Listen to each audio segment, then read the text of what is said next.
guys, what's up? Megan Tennant here, and I've got another video for you guys today. Today is very exciting because I'm going to be talking about one of my all-time favorite things, and that is outlining. When you're building an outline, it's really good to follow a sort of guide. So these guides take the form of plot beat sheets, which I'm sure you've heard of before, and basically they're just kind of a foundation to go off of so you know where certain types of plot beats should fall. There are two types of plot pacing structures that I see used most of the time. The first one being Save the Cat, and that was developed by Blake Snyder. So Save the Cat was actually developed for film, so if you read it over, you're probably going to recognize the pacing of a vast majority of Hollywood films. And because there aren't a lot of available plot pacing sheets for writers, we tend to default to using Save the Cat. The second guide sheet is the hero's journey. So basically the hero's journey is a list compiled by Joseph Campbell. He looked at mythology across dozens of different cultures and he found the common beats of a hero's tale. And that is an old one. That's from, I believe, 1969 was when he first published it. I used the hero's journey for Aletheia, but I found that I really had to alter it to make it work for current day novels. The hero's journey is kind of set up to go along a flat path. There isn't really a clear rise to a climax. And then when it comes to Save the Cat, there are also some flaws in that Save the Cat was designed for film. Everything from color grading to just the main shot can convey so much information because it's a visual medium that in writing is going to take you chapters to convey. So the pacing is going to be different than a book. So I went to re-outline Red River and I tried Save the Cat and I tried the hero's journey and neither were working. And I decided to combine the two. I sliced and diced, I removed pieces, I rearranged pieces, and I merged them together into something that I'm calling the hero's journey to save the cat. And I figured I went through the work of making this thing, so I wanted to share it with you guys because maybe you've also encountered the issue where neither of these methods really worked for you and you wanted something that kind of paired the modernness of Save the Cat with more of the writing-based storytelling structure of the hero's journey. I do have a printed out version of this, much more detailed and more coherent, and this is available to patrons. So if you go to Patreon, search Cloud Kitten Chronicles, you will find Josh on my Patreon page.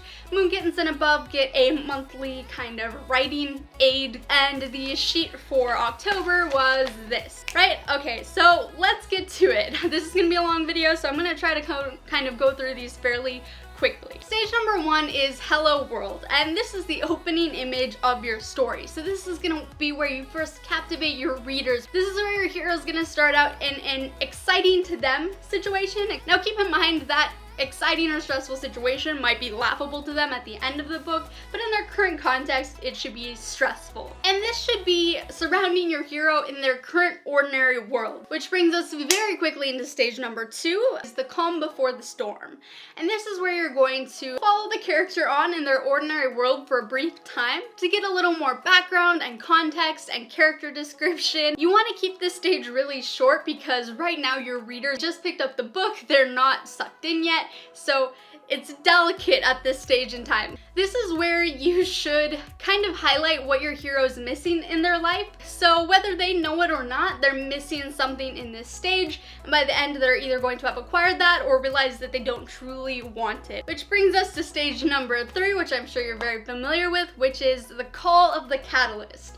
Sometimes known as call to action, call to adventure. And this is where the plot is going to swoop in and smack our character in the face. So this is where our readers are gonna get a pretty clear idea of what the book is really gonna be about. This should come fairly quickly in the first chapter, which brings us to stage number four, which is avoiding destiny. No matter who your character is, no matter how brave, no matter how bad their current situation, there's gonna be a brief moment where they are filled with fear and doubt and they don't want to walk into that new extraordinary world because change is scary. And this is a good place to kind of highlight some of our heroes' weaknesses and inner uncertainties. Which brings us into stage 5, which is falling into the upside down. In some stories, a new context or new information evolve the world around the hero, But for the sake of simplicity, I'm going to be referring to the extraordinary world as something located in a different geographic location. So falling into the unknown is the stage commonly referred to as crossing the first threshold. Sometimes it's an instant transition, sometimes it's a very slow one, but this is the point where our hero gets immersed in the new, extraordinary, and overwhelming world. So this is where both the reader and the hero have information and new creatures and new magic and all of that kind of thing thrown their way. Which brings us to stage 6, entering the Cocoon, where they show their willingness to change for the sake of the quest and the new world by shedding their skin, either metaphorically or sometimes very literally. This is generally kind of an outwards appearance type of change, like changing into the attire of this new place. But sometimes it can be an internal change. And basically this is just where the hero shows that they're truly committed to changing themselves for the sake of this new world. Which brings us to stage number 7, a guide appears. In this stage, a guide comes forward who has more context and knowledge about the extraordinary world than the hero does. They shouldn't be all-knowing or all-powerful because then we wouldn't need our hero, but the guide should have more context and knowledge than the hero does so they can answer questions and provide information that your readers are going to need to understand the story going forward. In classical mythology, this guide was generally a magical creature or an old wise man. In current day modern literature, especially in YA, this guide tends to actually be a love interest. I'm not gonna lie, in Aletheia, I am guilty of that. And I should mention here that the guide isn't always a person, sometimes it can be a magical object or a journal. Stage number 8, trial and error. I'm also calling this the montage moment. This is the moment where you're gonna take your character and you're gonna throw them into deep water, and you aren't gonna release the sea creature yet. You're gonna save that for the climax. But this is the moment where you're going to throw them into deep water and force them to learn to swim such that when the climax comes, they have the swimming ability to be able to be on the almost even ground with that sea creature. This is where you're going to teach your character a lot of the tools and lessons that they're gonna need to know to survive the climax and the journey ahead of them.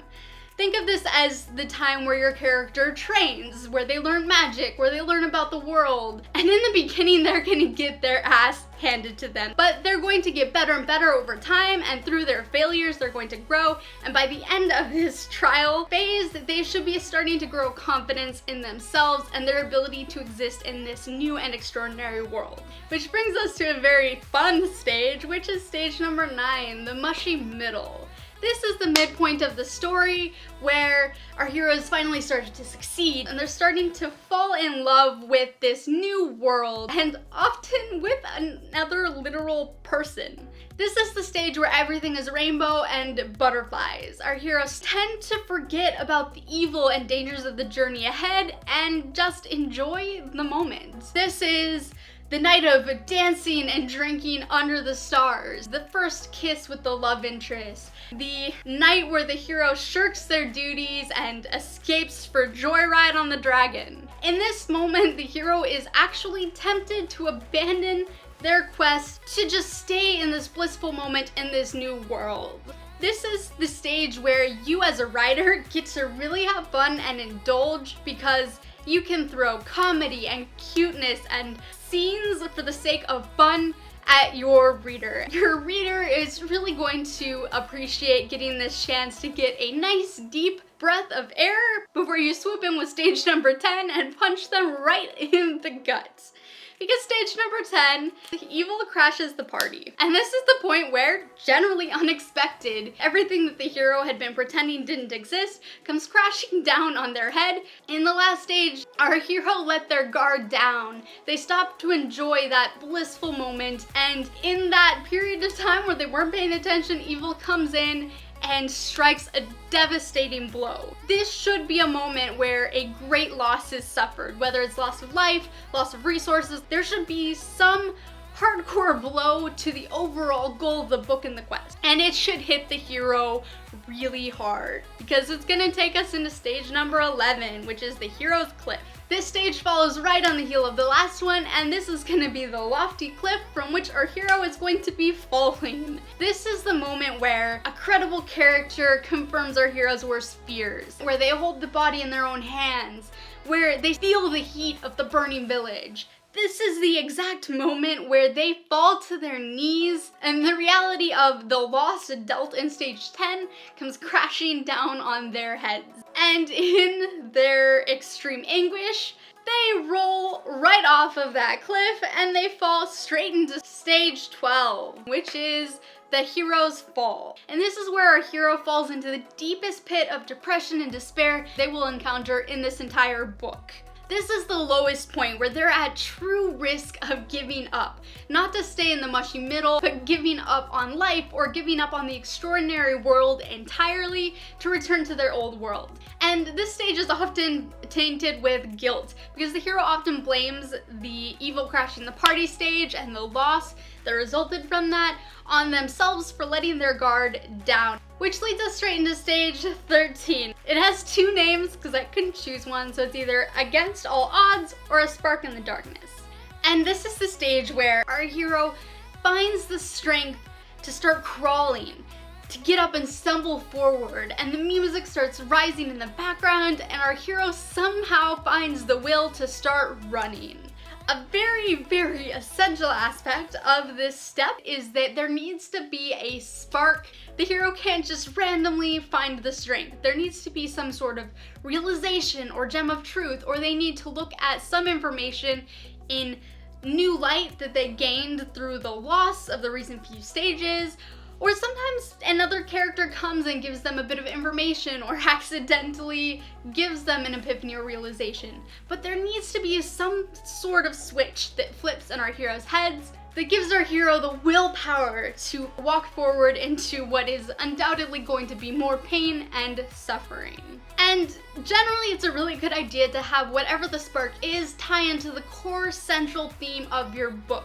And that brings us to stage 14, which is emerging from the pit. Your hero fell a very long way down, and they're not just going to be instantly back at the top of that cliff they fell off of. There's going to be a little bit of a climb. This is the stage where your hero regains the trust of people they might have hurt or betrayed during their fall when they were distraught. It's the stage where you gather up the army, where your hero heals from any injuries they might have sustained during their fall. And this is the stage that ends in an inspirational moment. This is where you want to get your readers really riled up because this is going to lead straight into the climax and you want your readers to be pumped for that. So of course that leads us to stage 15, which is the final battle. And this is when swords strike each other. This is when weapons are drawn. So in this stage, things are going to escalate very quickly. You're going to have people getting injuries or dropping or dying. There's going to be lots of action and everything's going to be super fast paced. And this stage is actually going to culminate in a point where it looks like our hero has lost. Where our reader is asking themselves, how is the character possibly going to get out of this situation? And then that brings us into stage 16, which is the final blow. This is evil falling either permanently or temporarily. This moment should be something that the hero achieves by using something they learned throughout the journey. They should find something in themselves that they didn't think they had at the beginning of the book, or that they really didn't have at the beginning of the book and earned throughout the book, and they should use that skill or realization or power to take down the evil. This is a very important moment because this is where our character truly shows how far they've come. So that's the very, very top peak of our story's progress. And now we're gonna have a little bit of a downwards. So that brings us to stage 17. There's too many numbers now, I'm getting confused, which is the return. So this is the stage where our hero is going to go back to where the battle started, taking with them news of their losses and their victories and whatever boon they might have gained through the battle. Often in this stage, allies appear to help carry the hero back over the return threshold because generally they're gravely injured at this point. Your readers are going to start losing interest now that the climax is over, so you should keep these last few stages kind of snappy. That brings us to stage number 18, which is Awaking to a Better World. I called this Awaking to a better world, because generally the hero ends the last stage in a state of unconsciousness and they actually wake up for this stage. And basically your hero is going to be back in a safe place in the extraordinary world. And they're going to have their injuries treated and there's going to be a moment of calm. Generally this is where there's a heart-to-heart discussion with the guide or a mentor or someone along those lines, and the hero has a brief moment of introspection where they look at themselves and they, for the first time, truly see how they changed throughout the journey. This is also where our hero and our reader are going to get little bits of information they might have lost in the chaos of battle. So this is where you would give final casualties and final information about what happened to the villain if they fled or if they were captured. Which brings us straight into stage number 19, which is our final stage. This stage is called A Brave New World, and this is where you're going to either wrap up all the loose ends or kind of tease at what the next book is going to be if your story is going to be continuing.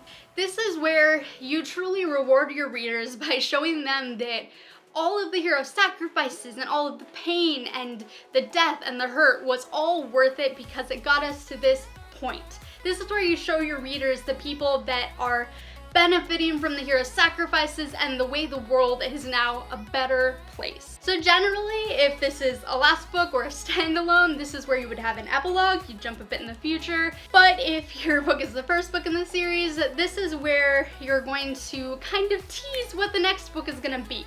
Maybe remind them of some still unanswered questions so that they're ready to open that next book and continue the story, but they still feel satisfied in the context of that current book. Woo! And that was it. That was a long video, but those were the 19 stages of the hero's journey to save the cat. So that was my combination of Blake Snyder's Save the Cat and Joseph Campbell's The Hero's Journey. I spliced and diced them. Again, if you want the printable version with more detail, then you can become a patron, Cloud Kitten Chronicles. This was the printout guide for October. Let me know what you thought about this plot pacing structure. If you've written a book in the past and didn't have a plot pacing structure, did yours kind of match up with these plot beats? To some people, like, these plot beats are very intuitive. For me, that was not the case, and I really needed a hero's journey to follow as a guide for her Aletheia's plot beats. So yeah, that was it for this video. Thank you guys so much for watching. If you found this helpful, please give it a like and a share. It really helps this channel grow. If you're not subscribed, subscribe. If you are subscribed, then make sure to ring that bell so you can get notified as soon as we post a new video. And thank you guys so much for watching. As always, I will see you in the next video.